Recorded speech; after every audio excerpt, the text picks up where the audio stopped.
চীনে 7 বছর পর এক ঐতিহাসিক সাক্ষাতে ভারতের প্রধানমন্ত্রী নরেন্দ্র মোদী এবং চীনের প্রেসিডেন্ট শি জিনপিং এক অস্থির ও বিশৃঙ্খল বিশ্বে নিজেদের বন্ধুত্বকে তুলে ধরেছেন। এই বৈঠক এমন এক সময় হয়েছে যখন ডোনাল্ড ট্রাম্পের বৈশ্বিক বাণিজ্য যুদ্ধের কারণে উভয় দেশই যুক্তরাষ্ট্রের কঠোর শুল্ক নীতির মুখে পড়েছে।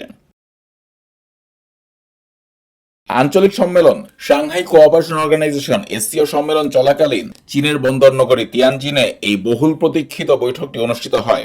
এ সাক্ষাৎ শুধু সীমান্ত উত্তেজনা প্রশমনের বার্তা নয়, বরং ক্রমবর্ধমান মার্কিন চাপের মুখে দুই এশীয় পরাশক্তির নতুন কূটনৈতিক সমীকরণের ইঙ্গিত। শি বলেন, বিশ্ব এখন শতাব্দীতে একবার দেখা যায় এমন রূপান্তরের ভেতর দিয়ে যাচ্ছে। পরিস্থিতি একই সঙ্গে জটিল ও বিশৃঙ্খল। তাই আমাদের পক্ষে সঠিক পথ হলো বন্ধুত্ব, শান্তিপূর্ণ প্রতিবেশী ও পরস্পরের সাফল্যে অংশীদার হওয়া। তিনি দুই দেশের জাতীয় প্রতীককে তুলে ধরে প্রতীকী ভাষায় বলেন, ড্রাগন ও হাতি যদি একসঙ্গে নাচে তাহলে দীর্ঘমেয়াদে স্থিতিশীল সম্পর্ক গড়ে উঠবে।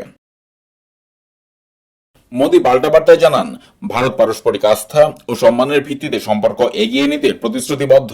তিনি ইঙ্গিত দেন, হিমালয় সীমান্তে উত্তেজনা হ্রাসের পদক্ষেপই এর প্রমাণ। তিনি মন্তব্য করেন, আমাদের দুই দেশের 280 কোটি মানুষের স্বার্থ সরাসরি নির্ভর করছে এই সহযোগিতার উপর। বৈঠকটি এমন এক সময় হলো যখন যুক্তরাষ্ট্রের সঙ্গে দিল্লি ও বেইজিং এর সম্পর্ক বেশ শীতল।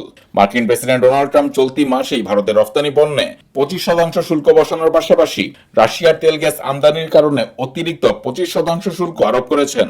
ওয়াশিংটনের মতে রাশিয়ার জ্বালানি কেনা মানেই ভ্লাদিমির পুতিনের ইউক্রেন যুদ্ধে অর্থ যোগানো। তবে চীন ও রুশ তেলের অন্যতম বড় ক্রেতা হলেও এখনও যুক্তরাষ্ট্র তাদের উপর এমন শাস্তিমূলক পদক্ষেপ নেয়নি।